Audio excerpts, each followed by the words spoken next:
This week's scenario is two fronts from the Steamroller 2015 tournament pack. It consists of the Killbox scenario.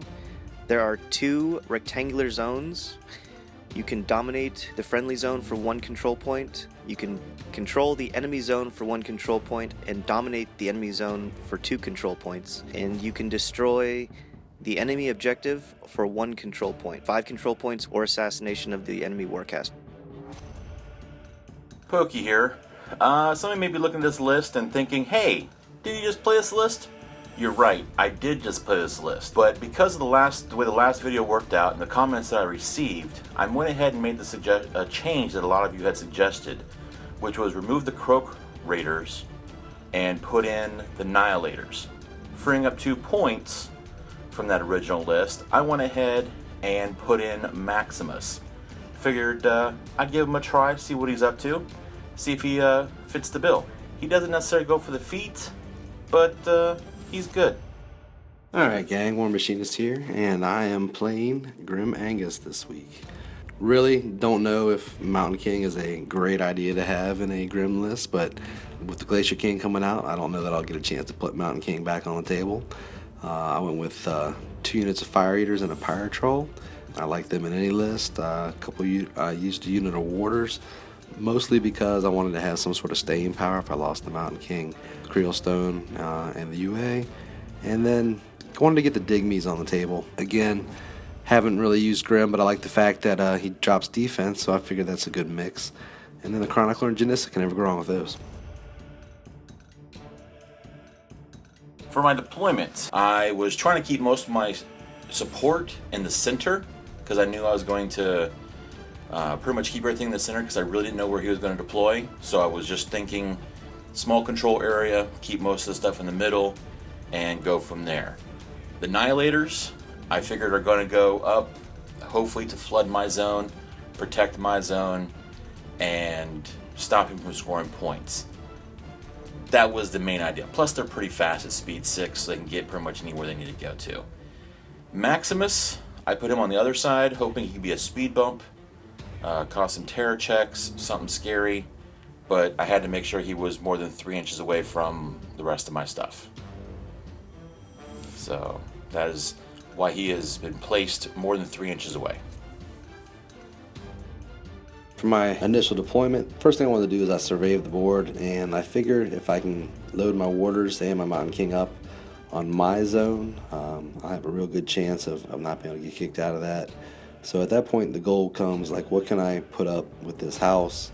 I have kind of near the back of my zone to contest his zone. What it's going to come down to is with those advanced deploy bugs that he has with mobility, haven't really played against them before. I've seen them without mobility, but that'll be an interesting dilemma for me.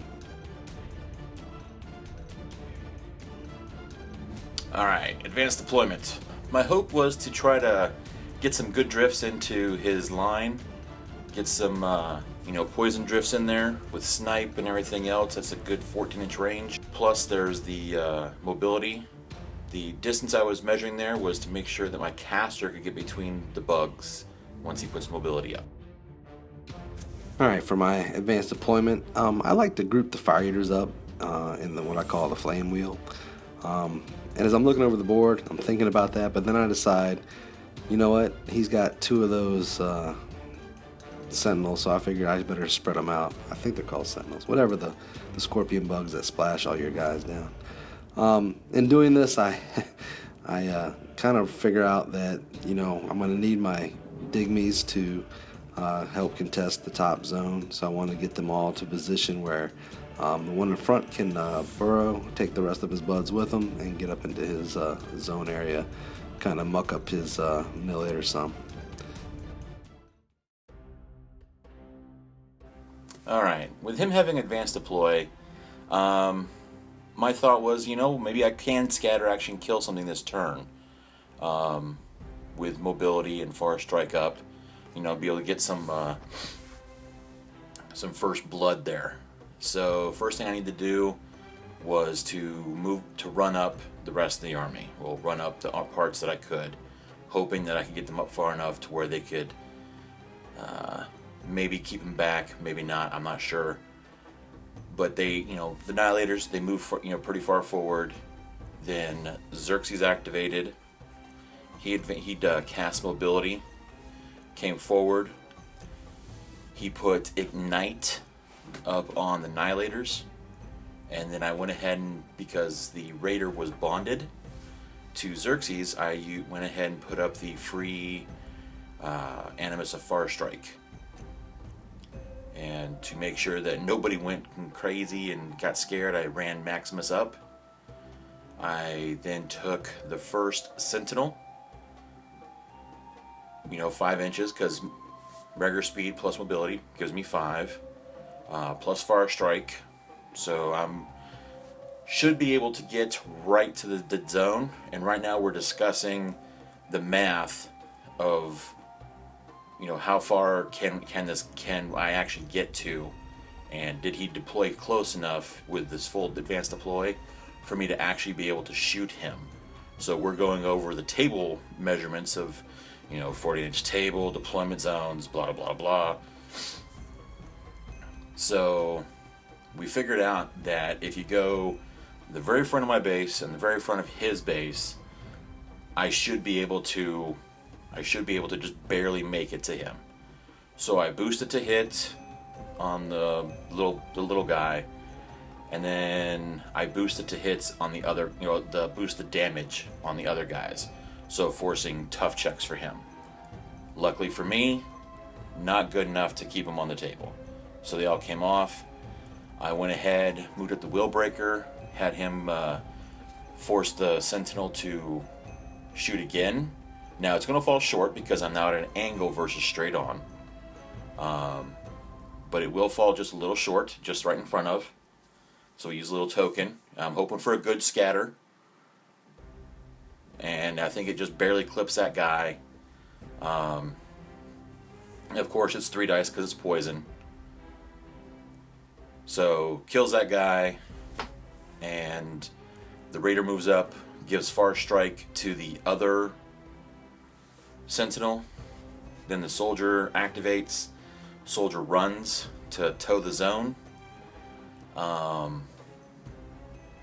Mostly just so I can make sure I have all my fury I'm supposed to have out there. And that check was to make sure I could get, I was still in mobility range. So I go and try to shoot one of the little dig me guys, and it scatters harmlessly off.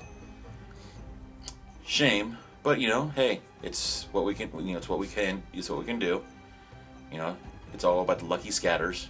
So come up, the Willbreaker, second Willbreaker comes up, gives it, and I roll 3 inches to the 1. So it catches, I believe, 2 of them, and or just one of them. I think one of them made a tough check. Now he didn't have too much on. He didn't have anything on him because there's nobody really in his range. So I went ahead and oh no, I didn't put it on him because I went ahead and activated the Willbreaker. I was going to have him activate and put up why can't I remember? Swarm. I missed a swarm. But I forgot that I'd already moved on to my next activation. Everything moves forward, dumps my fury, and next turn. Alright, so Trollbloods turn 1. So that just happened. Yeah.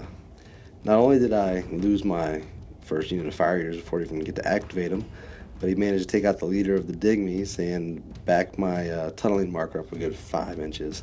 So I'm just super thrilled at this point in the game. One of the reasons the Fire Eaters were so far up was I was trying to clear that house so they could get to the top zone. I didn't want him to have a good idea of where I was going to be going. I obviously did not realize that mobility on his bug could let him shoot to my AD line. Pretty annoying. At this point, I still figure, okay, there's only a couple things on the table he has that can deal with the Mountain King. So I want to do is get the Mountain King into a position where he's going to get the first hit and kill on his heavies, and not leave him with enough to take the Mountain King back out. So really the goal of the game now is to make the Mountain King the boss. As I had just taken that whooping, I did not want to devalue my second unit of Fire Eaters. And that being the case, I'm going to strategically retreat them a little bit, I think, if I recall correctly here in just a moment. Basic idea is I don't want to get my stuff up on the table and in such a position that, you know, he's going to hopefully get over aggressive and come forward, and then I can come and get him with either a counterattack or some sort of alpha. I mean, I guess at this point, one of the main goals is just to have an army left alive when I close with them. But anyways, that wall is up there strictly for the Mountain King and Grim, so that was the idea anyways. Janissa's still hiding behind her little house action. Really think that the Nihilators at the top are annoying, but not going to be able to keep me out of that zone if I kind of concentrate the Pyre Troll and those Fire Eaters and stuff over that way. I want to get Grimness in place so we can take some good shots. And again, like I had said before, I feel like my inexperience with Grim is going to show up for you guys in this game, so you can kind of learn to play him as I play him. I have basically played E-Grim a ton. I love E-Grim, but P-Grim just never really spoke to me, I guess. So this is me strategically backing up the Fire Eaters, and then contemplating it and thinking, yeah, there's no reason to let that bug get them all with one shot again. So at this point, I want him to have to commit one of the bugs really far to the side. I guess the one in the center can maybe get to those guys. But at this point, I'm a little bit gun shy from what he did to me on the first turn.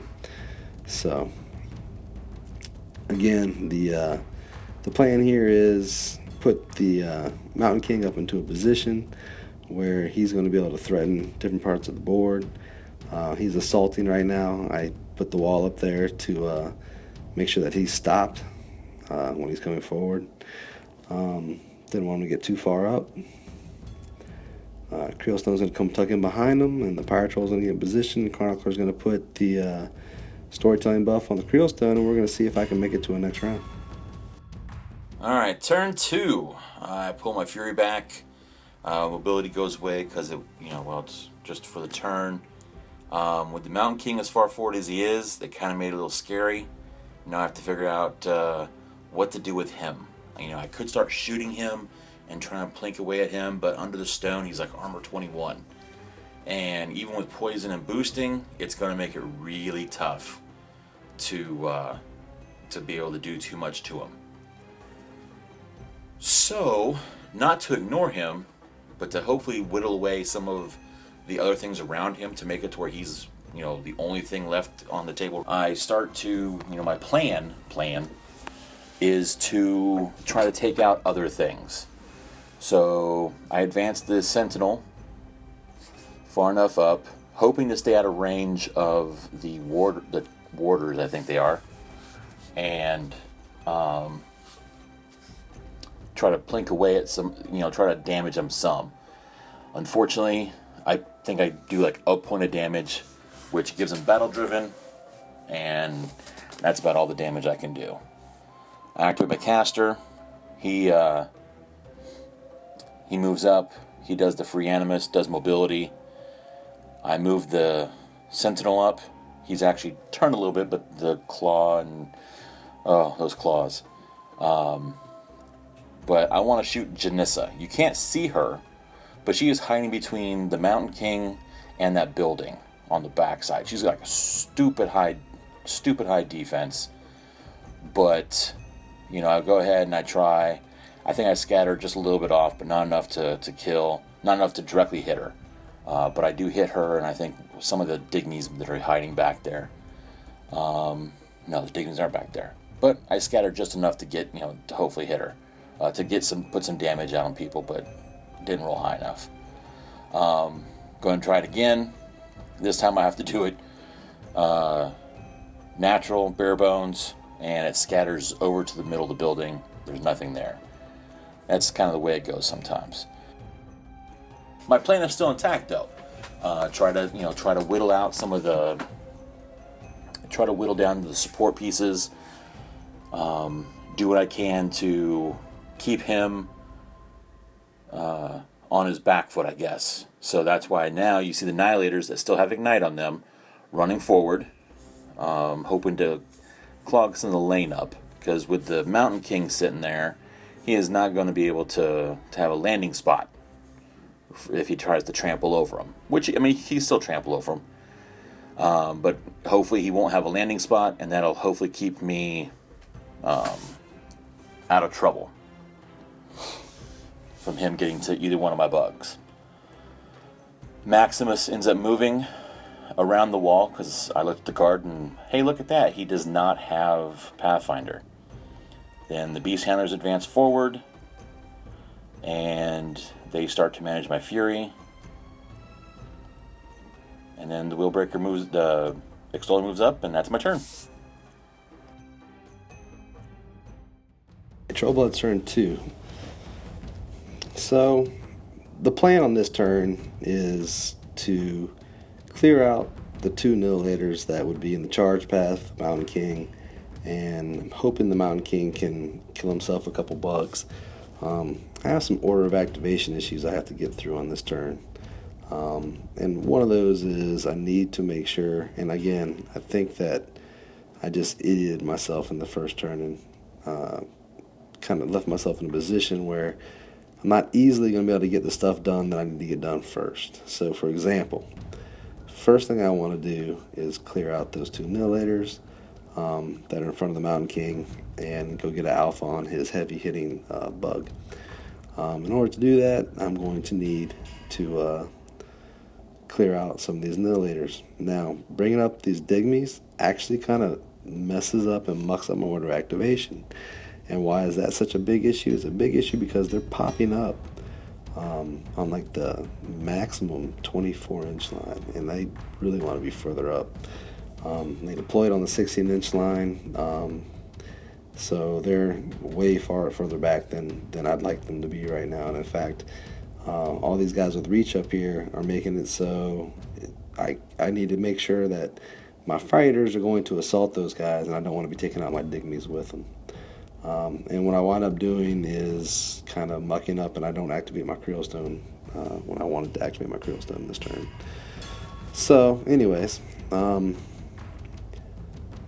now wind up having to actually go with the Digmies before the Fire Eaters, which is just awful, because it would have been great had the fighters got a chance to go first and destroy these guys. A couple in the zone, which is fine. I got a couple in the back.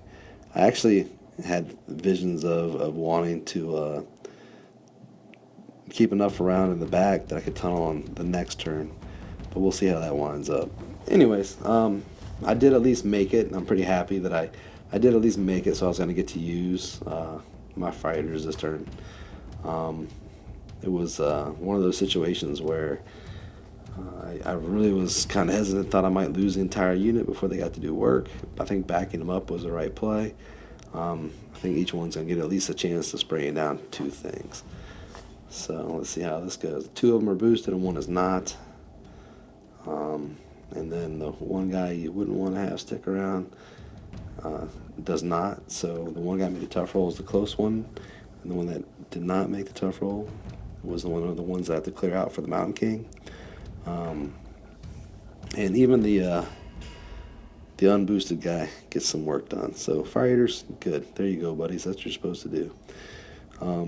The one Nihilator, he's quite the champ. He's going to come back and haunt me for leaving him alive. Just pay attention. So I still have 1 Nihilator alive, and I want to make sure I can clear him out without losing or blocking my charge path with the Warder. So what winds up happening is Grimm's going to go. He's going to feat. And one of the reasons the feat's important is those bugs are only speed 3. I guess they're speed 5 with mobility, but they're gonna drop dramatically. And what I'm hoping to do is kill a bug, and he cannot even retaliate with the other bug. So, anyways, Grimm shoots the guy. He makes a tough check, and so at this point, I'm having to go into my bag of tricks and figure out all the different things that Mr. Grimm can do. Alright, a quick jaunt over to the war room reminds me that it was Lock the Target actually has a POW 10 damage. So I'm kind of going all in right now on my feet in this lock the target cast at the Nihilator. Definitely did not know that it was a POW 10 range 10 spell until I played this game, so it's a little bit of a, boy, this is going to really stink if it doesn't work. I do force a tough check, and yay, charge path now cleared for the Mountain King. So at least this part of the plan seems to be going okay. I'm not super excited in the position that I have Grim in, but at this point I figured what I really wanted to make sure I could do was, I think we're measuring, I'm measuring to see if I can buff right now for cross country. I guess, no, he's trying to put the Animus of the Pyre Troll onto the Mountain King. He's out of range. So I guess I felt like he wasn't going to be able to kill Grim this turn, so I might as well spend his Fury stack down. And I know that the Mountain King's going to load up on Fury, so I want to make sure I can take his Fury back. So that's kind of what's going through my head right now, and why I'm taking as long as I am on Grim's actual turn itself. So I want to come up with something, I think, fairly worthless to do with my last bit of Fury. Maybe I tried to lock the target on the Archidon. But, alright. So, really, these warders' job right now is to get into a position to where they can retaliate. I figure Maximus is going to come and try to either take one out or tie them all up. So at this point, I'm trying to position them so if they are battle driven, that they're going to be able to get off good charges on his bug. I feel like I probably, there's a guy in the back that I probably should have moved up further. But I left him on the hill. So at this point, it's all about Mr. Mountain King. All of Mr. Pokey's stuff is a -3 defense because of Grim's feet. I am attacking over a wall, so it's only -1 defense, and so we'll see if this Mat 5 thing matters. Shoot my spray, I get on my assault shot, I get a couple things. It's not great, it's not bad, but I really do like the fact that they added assault to the Mountain King. Kind of makes them almost tempting to play anyways. And so I believe I missed my second initial and then 2 of these bot attacks. So I'm not going to get what I had wanted to do. I did take out 1 bug, and actually, no, I think it actually went pretty well. But I do not get a chance and do not kill this Extoller, who I was really worried about. Just because what that guy can do to the Mountain King is kind of nasty. So now Janissa is going to come up, and she's going to try to create a bit of an issue. Just keep those Nihilators from being able to do a whole lot. And as you see now, these Digmies all back here are in the way of my Krielstone, so they're not going to get to exactly where I want them to get. But I'm not too unhappy with the turn, and the Storyteller is going to make those Krielstone guys feign death again. Alright, turn 3. I go ahead and upkeep Ignite. The Nihilators are actually in a pretty good position where they're at. So, of course, I have to do my fire and everything else, which I should have done before I did my upkeeps and all the other happy stuff. Now it's kind of where I kind of go, I try to figure out what's happening, because right now I'm under his feet, which I think it's minuses my speed or it does something to me where I can't charge, which really kind of sucks. Or -2 speed or something along those lines. So it kind of sucks. Because where he's positioned, if I didn't have that speed debuff, the Archidon could have came right in on him, and we could have called this an early game. But unfortunately, that wasn't the case. So I activate the Nihilators. That still, like I said, still have Ignite up on them. They do their advances. They're very slow advances because they're minus the speed. And we just start swinging. Trying to get as many people killed as possible. Might have been a good time for the feat, but you never know. I mean, I don't know. Maybe I should have, maybe I shouldn't have. but I think my feet would have worked better. You know, probably wouldn't have done too much for them anyways at this point in time, because they were kind of you know, already locked in. You know, adding a dice to drop a dice, I don't know if that would have really helped me out here. But I will say that the Mountain King, being as far forward as he is kind of scary. He is within charge range of my caster. The only thing that's stopping him right now is that soldier. And I can't even charge him with the Archidon either. There's pretty much a no charge zone over on my zone over there. So it's time to think and figure out what can I do. And I do. I take a lot of time on the clock, which is probably a mistake. I will tell anybody that if you're interested in something like this, please, if you're interested in playing the game competitively, to where you're going to play it on the clock, for, like in scenarios or tournament play. If you're going to play it in tournament play, practice the list a few times so you understand how the list is supposed to work, how the list is supposed to run. As you may or may not know from before, the list is kind of evolving. It's not a final list, but I'm hoping to hopefully get something soon finalized for it. I think this incarnation is a pretty decent one. Everybody gave me the information for changing over the Croak Raiders to the Nihilators. Works fantastic. Now I'm activating my caster. He put in mobility. He recast Ignite onto the soldier. My hope is that I could, with mobility giving me my +2, I should have a 3-inch advance. I should be able to clear the wall and be in range to just chomp down on the Mountain King. Because he has 3 base attacks plus 4 bot attacks.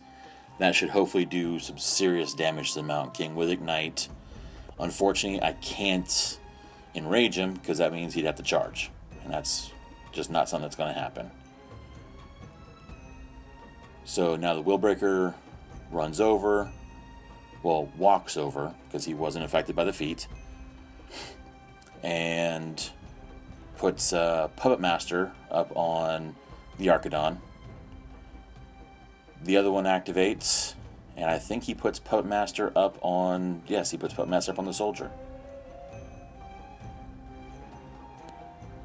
And now, let's see how much damage I can actually put onto the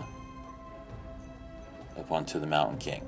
Unfortunately, I do not get the bite attack. I can only get my 2 reach attacks. So hitting him, not an issue.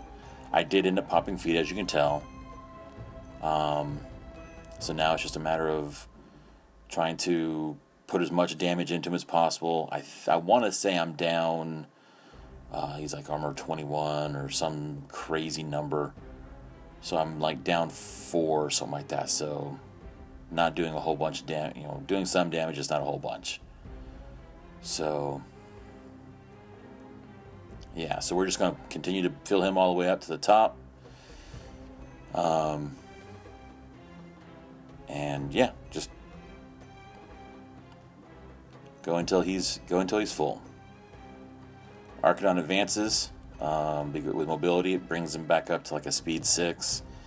So he advances. He puts up his own Animus, Lightning Strike. Not that you can see through the Mountain King's back piece, but he is engaging one of the Digmies or one of the little troll guys. I'm successful in killing him, so then I Lightning Strike over to his caster. Can't be knocked down myself, so hopefully that will help me get up there and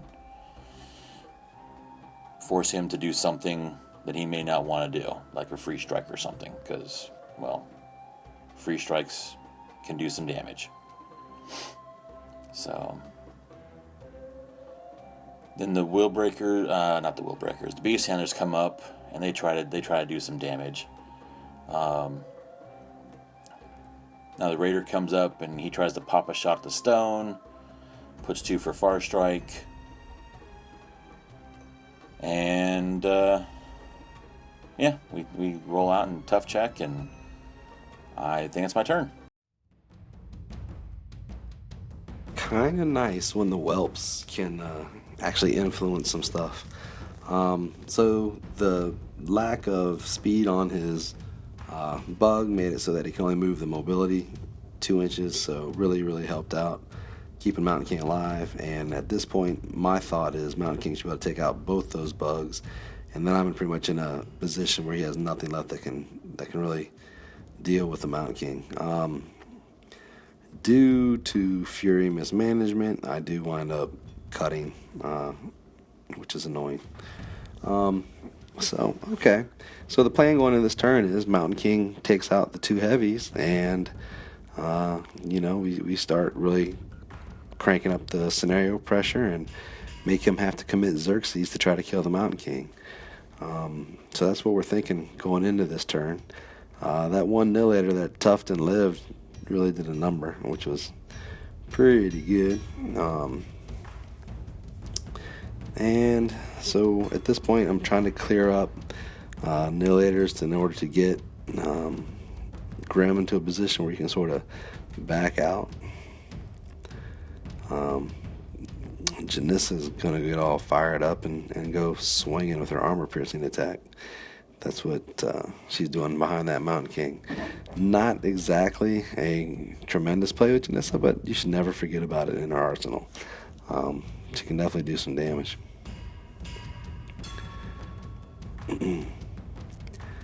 So at this point, I've got a couple things that I really needed to do, and I really needed to activate that stupid Krielstone and get the strength buff first. Now, I can say all I want about not playing Grim, but I've played plenty of Trolls, so that's just idiocy on my part, and it's going to come bite me in the ass right here.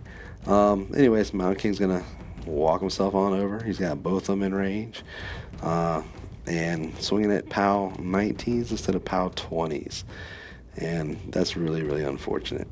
So, and this time, without Grim's feet up, the whole Mat 5 thing is going to come into effect. So we're going to miss a couple of swings. We were double checking just to make sure that I hadn't moved the Mountain King out of Grim's control area, which would have been super derpy, but it's determined that he's in by a good 2/8 of an inch, so yeah, just like planned. Anyways, so swinging on, miss. Now we start hitting again. So, and I think at the end it leaves that ridiculous bug on 1 life. And that's not good, because that bug can actually kill the Mountain King. Mountain King did eat up, I think, 11 hit points worth of whelps. So that was kind of nice. And at this point, I really now need to do something about the other scorpion bug.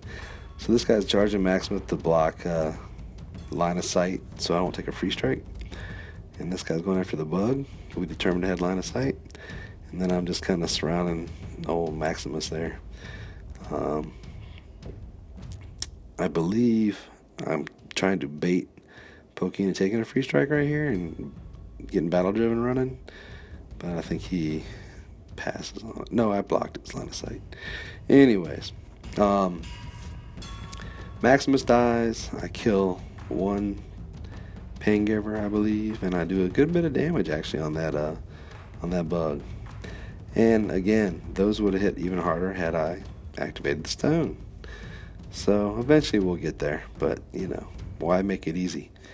At this point, the stone's going to come here and try to melee, which it's not impossible for them, but it's not their strong suit. Mostly they're there just to tie up and get stuff in his zone. Really contemplated and thought about it, but I decided digging in the Digmies might be the best play. That way they can pop up out of the back of his zone and more stuff he has to clear. So yeah, I'm a little disappointed I didn't score on this turn, because I really thought that I was going to be able to get my zone clear and get Grim over there. But Grim is starting on his way there now via the retreat method to the house. I was not close enough to actually reeve from the Archidon, unfortunately. So he went crazy. Not sure why he turned in the face. I thought as long as I was in melee, I'd have to turn, but whatever. So the Archidon went crazy. Couldn't use him. The Soldier is still there. So that's crazy good. Activating the Nihilators. They're going to reposition and hopefully get so I can start swinging on people. Biggest thing I think is I would really love to take out Janissa. Just more of a moral victory for me than anything. And so I think I did take out her. I don't know who that person is. Oh, that's the stone guy that keeps singing songs to those people or telling them tales. Whatever they do, I don't like him. I don't like him one bit. So the Raider activates. Boosted to hit, because I'm trying to take out the stone, so the stone aura will drop. And of course he sacrifices into one of the other guys. So the Willbreaker moves forward. I don't think he does anything. Xerxis moves forward. He heals the Soldier. Soldier was down to like 2 boxes, 3 boxes, something crazy low. But he did upkeep Ignite because, well, he's alive, he's there, why not? The Beast Handlers activate, they move around, they enrage the Soldier. I mean, he's already in combat with the Mountain King. And I think they end up healing the Sentinel. So now the Soldier activates.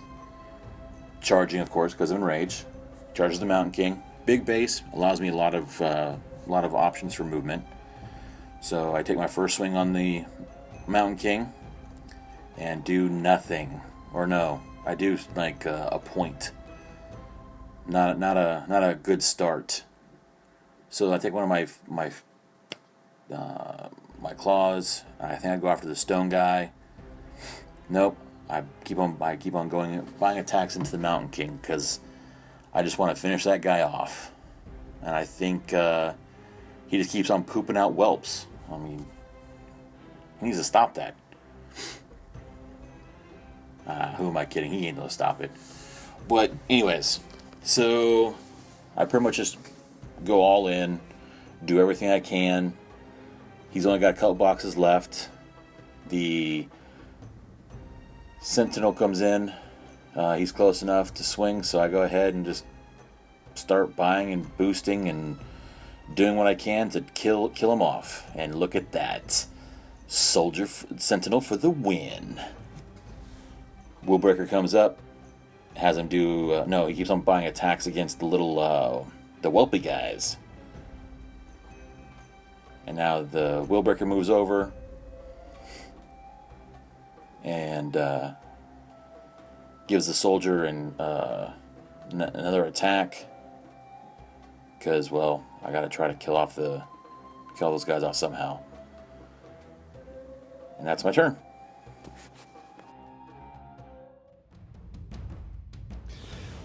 Alright, Trollbloods turn 4. So the bad news is the Mountain King's dead. The good news is it took almost all of Pokey's clock to kill him. So I'm in a position now where really I just need to activate my stuff and keep my clock advantage, and I'm going to win.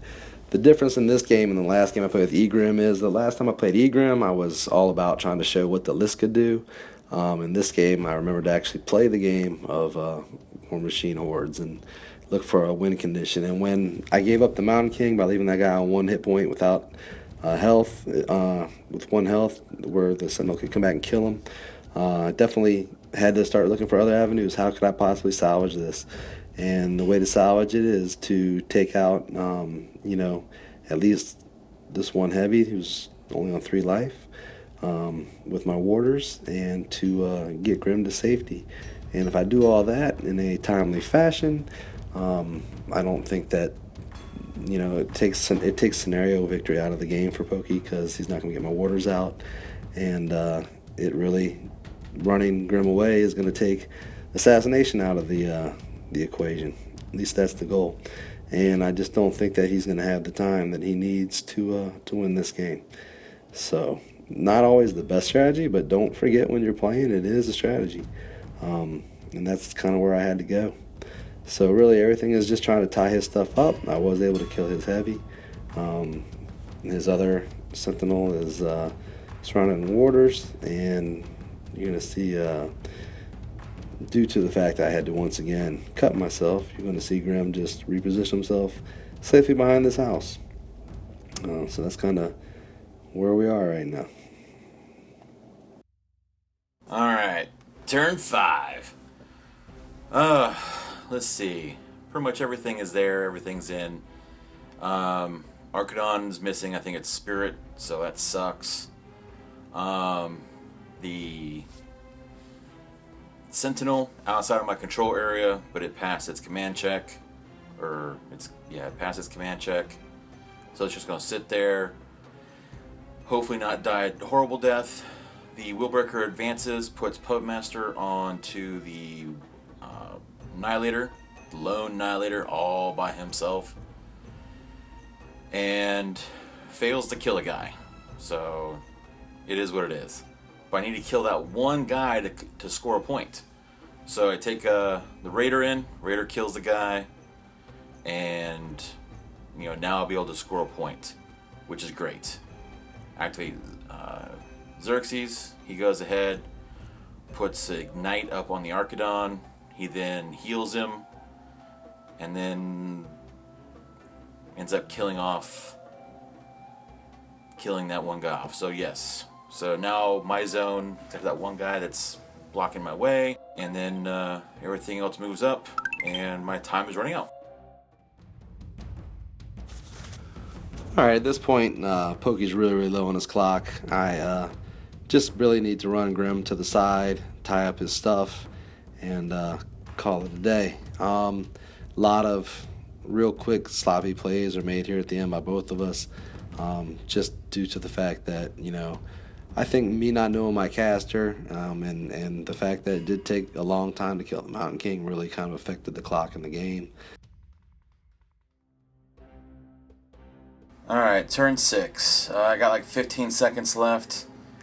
I move the Archidon over, and I'm not able to clear my zone again. We do decide to go ahead and finish it out to see what would happen. Archidon finishes his turn. I do... he goes and buys his attacks, does his stuff to kill off those 2 guys. I activate the Willbreaker. He puts Puppet Strings back up, Puppet Master up on that guy. Ends up knocking that guy down again. And it's a Hail Mary pass, because like I said, it's not a thing where I've already lost the clock. We're just trying to play it out. I figure I have a chance at it, so I activate the Raider. He's in range. I boost it to hit to shoot his caster, who has nobody to transfer to. And I boost the damage, and he fails the tough check.